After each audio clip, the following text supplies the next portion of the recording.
ব্যস্ত মানুষ অস্থির এই সময়, বদ্ধ ঘরে রুদ্ধশ্বাস জীবন গল্পময়। বারান্দায় রোদ্দুর, গল্পগুলো অল্প অল্প চেনা কিংবা জানা, একটু আলো একটু আধার, সুখ দুঃখে ঘেরা।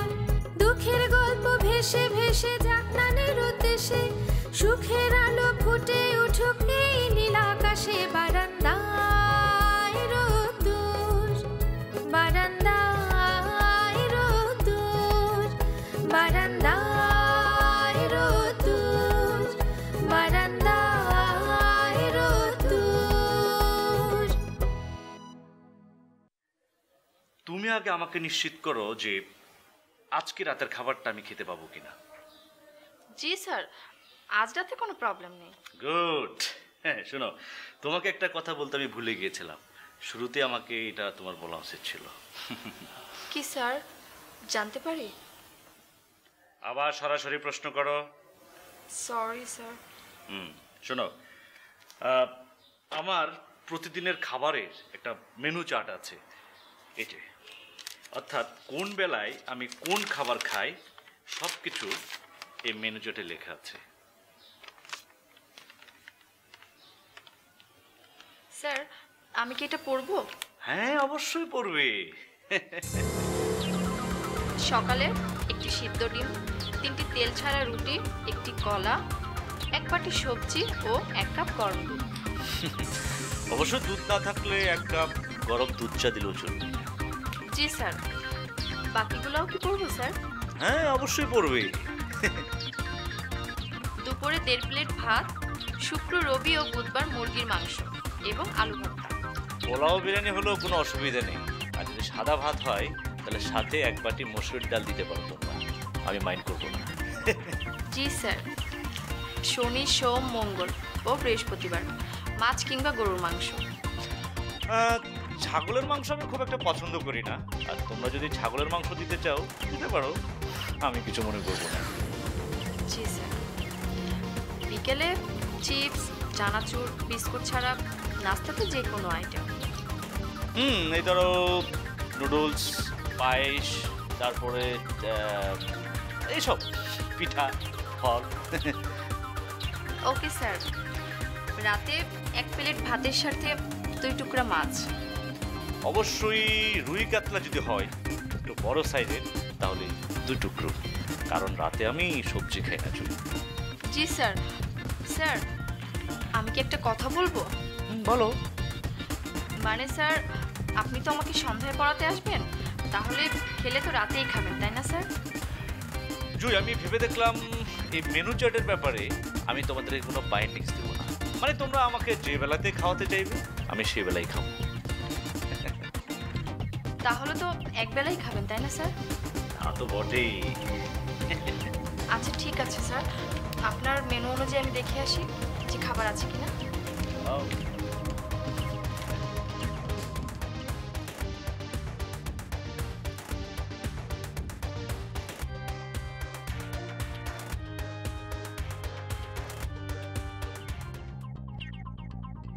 আচ্ছা ভাইয়া কই, যার বিয়ে তার খবর নাই, মানে বাবা মায়ের ঘুম নাই। একদম ঠিক কথা বলেছিস। তাই তো। বজলু কোথায় রে? আমি হলপ করে বলতে পারি, বজলু তার হবু শ্বশুর বাড়িতে গিয়ে বসে আছে। মা, মানে তুমি কি ঠিক সহ্য করতে পারছো না? সহ্য করবো কেন? হ্যাঁ সহ্য করবো। আরে কি হলো, আমাকে মারছো কেন? আমি কি করলাম? হ্যাঁ, তোমরা সব কটা হচ্ছে একই রকম। একজন তো বিয়ের আগেই সুরসুর করে শ্বশুর বাড়িতে গিয়ে বসে আছে, আর তুই তো মা একদম মা করবি না, খবরদার। আচ্ছা বাবা, তুমি কি মাকে বকেছো আজকে? আমি আবার কখন বকলাম? আমার কি সেই সাহস আছে না ছিল? দেখেন, একদম তুষের আগুনে ফু দেবেন না বলে দিলাম। আচ্ছা মা, তুমি না এরকম টিপিক্যাল শাশুড়ি হওয়ার চেষ্টা করো না তো। ভাইয়ার নিশ্চয়ই কোনো দরকার পড়েছে, সেজন্য হয়তো আখি আপুদের বাসায় গিয়েছে। হ্যাঁ, তুমি তো ভাইয়ার পক্ষেই কথা বলবে, তোমার পত্র পরিষ্কার করতে হবে না।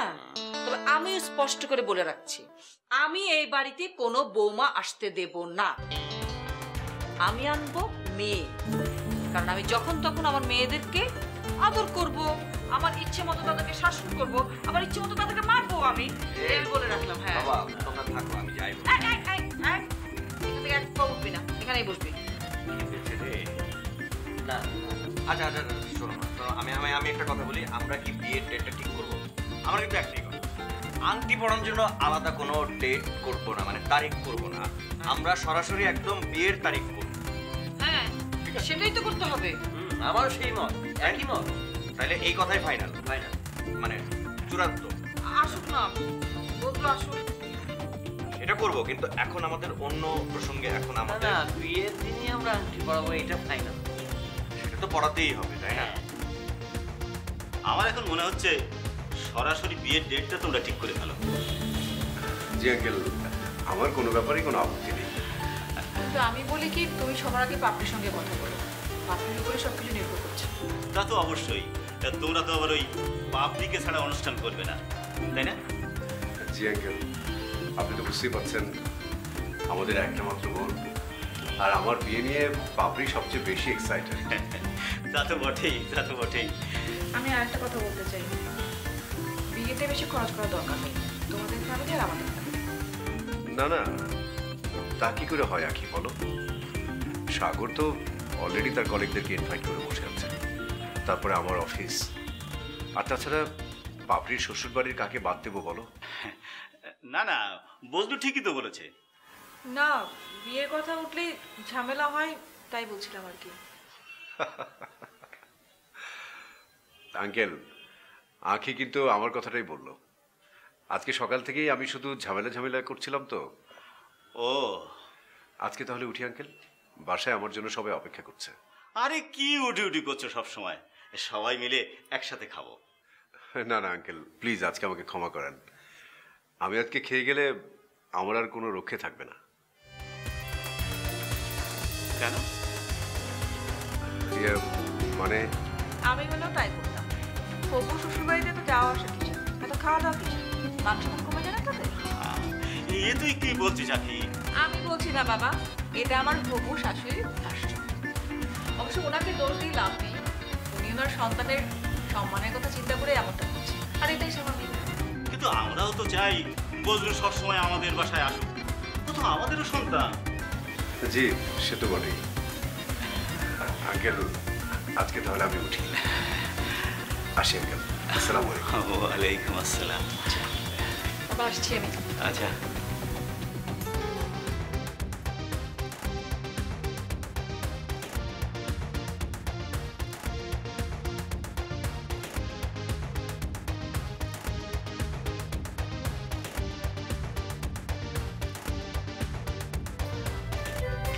স্যার, একটা সমস্যা হয়ে গিয়েছে।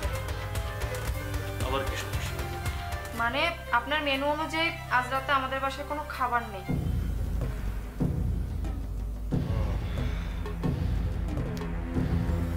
অন্য খাবার তো আছে।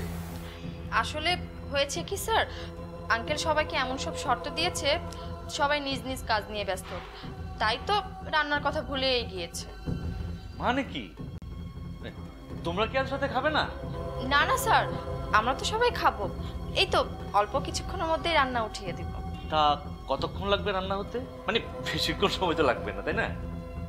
তা ধরুন 3 ঘন্টা তো লাগবেই। 3 ঘন্টা?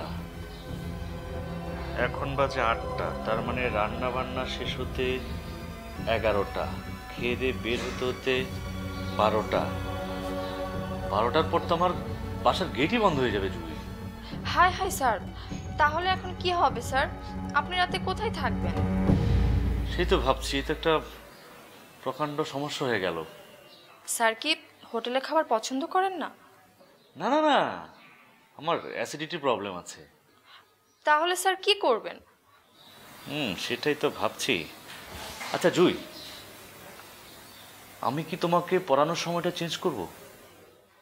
কেন স্যার, আমি কি কারণটা জানতে পারি? না, আমি একটা বিষয় খেয়াল করে দেখলাম, তোমরা আমাকে একদিনও খাবার দিতে পারছো না, মানে কোনো না কোনো সমস্যা প্রতিদিন লেগেই আছে। আচ্ছা, আমি কি তোমাকে সকালবেলায় পড়াবো? আপনি যা ভালো মনে করেন স্যার। নাকি দুপুরে আসবো? আমি তো সারাদিন বাসাতেই থাকি, আপনার যখন মন চায় তখন আসেন। তাহা হইলে মা এবং বাবা, আমরা এই সিদ্ধান্তে উপনীত হইলাম যে আমার বয়োজ্যেষ্ঠ ভ্রাতার বিবাহ সরাসরি হইবে, আংটি পরানোর জন্য আলাদা কোনো তারিখ নির্ধারণ করা হইবে না। কিভাবে কথা বলছিস তুই? হ্যাঁ, কি হয়েছে তোর? না, তোর মা তো বুঝতে পারছে না বঙ্কিমের ভাষা, ঠিক করে বল। মানে ভাইয়ার বিয়ে সরাসরি হবে, আংটি পরানোর জন্য আলাদা কোনো ডেট মানে তারিখ হবে না। হ্যাঁ, কিন্তু বিয়ের দিন তো অন্তত একটা আংটি পরাতে হবে নাকি? তা তো হবে, তা তো বিয়ের দিন। আচ্ছা, সেটা তো হবেই। এবার আসি আমরা, ওই দিন কারা কারা থাকিবে, মানে কারা কারা থাকবে। হ্যাঁ, বাবার ফোনটা কেন সাইলেন্ট করিতে? বাবা, মিটিং হচ্ছে এখন। হ্যালো, পাপড়ি পাপড়ি। ও বাপরে, কথা বল। হ্যাঁ মা, কেমন আছো বাবা তোমরা? আছি, ভালো আছি। তোরা কেমন আছিস? খুব ভালো। আচ্ছা বাবা, ভাইজানের বিয়ের ডেট কি ঠিক করলে? আরে পাগল নাকি, তোকে ছাড়া বিয়ের ডেট ঠিক করে কি করে বল? এই দেন তো ফোনটা আমাকে। হ্যাঁ মা, খাওয়া দাওয়া করেছিস তো তোরা? হ্যাঁ মা, খেয়েছি। তোমরা? আমরা এখনো খাইনি, ওই বজলু ফিরলে তারপরে একসাথে খাবো। মা ফোনটা আমাকে দাও তো, আমি কথা বলি। আচ্ছা মা, ভাইজানের বিয়ের ডেট কবে ঠিক করতে চাইছো? ওই তো ওটা নিয়েই তো তোর বাবা, আমি আর সাগর বসলাম। ওই বজলু ফিরলে তারপর হয়তো ঠিকঠাক হবে আর মা কি। দাও তো, আমি কথা বলবো, দাও। শোন, ওই সাগর তোর সঙ্গে একটু কথা বলবেন, নে ধর তো মা। হ্যাঁ আপু, ওই ভাইয়ার বিয়ের ডেটটা তুই ফিক্সড করবি। দুলাভাই কোথায়? দুলাভাই তো বাসায় নেই। আচ্ছা শোন, দুলাভাই আসলে দুলাভাইয়ের সাথে কথা বলবি, আর আলাদা করে আংটি পরানোর জন্য আবার ডেট ফিক্সড করা লাগবে না। যেদিন বিয়ে হবে সেদিনই আংটি পরানো হবে, ঠিক আছে? হ্যাঁ, আমিও না তাই বলতে চাইছিলাম, মানে আংটি পরানোর কথা আসলেই না আমাদের বাড়িতে কোনো একটা বিপদ চলে আসে। ঠিক আছে, তাহলে ওই কথাই রইলো। তোরা বিয়ের ডেট ফিক্সড করে তারপর আমাদের জানা। রাখি, বাই। এটা কি করলি? ওর সঙ্গে তোমার জরুরি কথা ছিল। আরে পরে ফোন করে কথা বলে নিও। সাগর, তুই ওর হাতে বিয়ের ডেট করার সিদ্ধান্ত ভার দিয়ে দিলি। তুই চাস না যে তোর বড় ভাইয়ের বিয়ে হোক? বাবা, তুমি একদম টেনশন করো না, বিয়ের ডেট আমরাই ফিক্সড করবো। হ্যাঁ সত্যি? দেখো, তাহলে ওকে মনে বলছি। সেটা বললাম তো, সেটা একটা মার ব্যাচ আছে, কারণ ওদের উপর যদি দায়িত্ব হচ্ছে।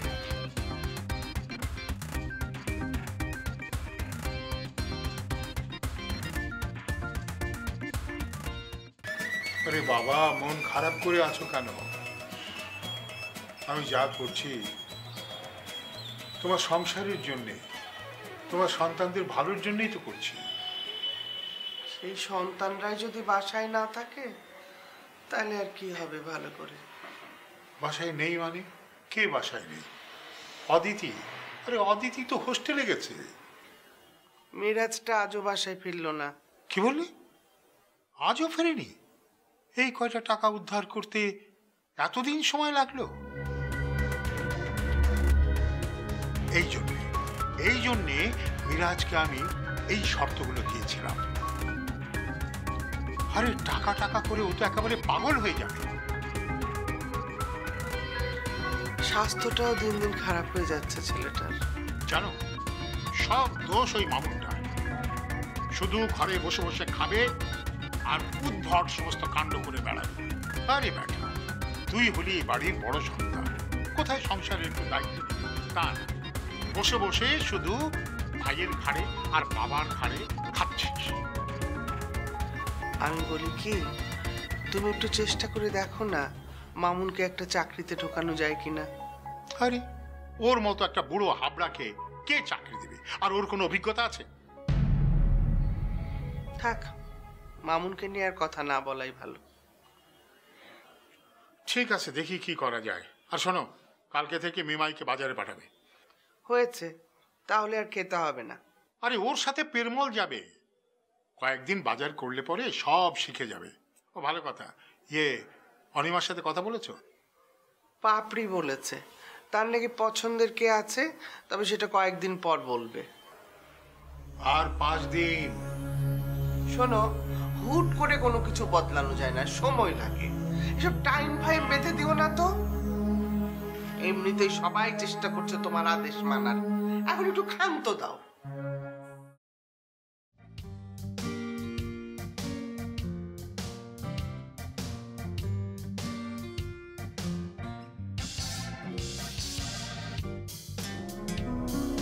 আচ্ছা বেরমল, তোর সাথে কি কোনো ঘটকের জানাশোনা আছে? কেন ভাইজান, ঘটক দিয়ে কি করবেন? আরে জানাশোনা আছে কিনা সেটা বল। আছে তো। ওনাকে আমার কাছে নিয়ে আসতে পারবি? এটা আপনি কি করলেন ভাইজান? আমি তো আকাশ থেকে পড়লাম। কেন একটা ঘটক আনতে হবে? এটা কোনো ব্যাপার? গুড। আপনি আমারে 3,000 টাকা দেবেন আর 3 দিন সময় দেবেন। কেন 3,000 টাকা কেন, আর 3 দিনই বা লাগবে কেন? যাতায়াতের একটা খরচ আছে না? কেন তুই কি ঘটককে প্লেনে করে আনবি? এই বুদ্ধিটা তো আপনি ভালো কইছেন। প্লেনেও আনা যায়, তাহলে পরে খরচটা একটু বেশি লাগবে। এই ধরেন 1010 টাকা, আর সময়টাও তাতে কম লাগবে না, মাত্র 3 ঘন্টা। যাতায়াতে 1 ঘন্টা, আর ওনারে রেডি করে প্লেনে তুলে আনতে আর 2 ঘন্টা, মোট 3 ঘন্টা। তুই ঘটককে কোথা থেকে আনার কথা ভাবছিস? কেন ভাইজান, আমার গ্রামের বাড়ির থেকে। যদিও আমার গ্রামের বাড়িতে সরাসরি প্লেন যায় না, যে পর্যন্ত যায় ওখান থেকে নামে রিক্সা করে ঘটকের বাড়ি পর্যন্ত যাওয়া যায়।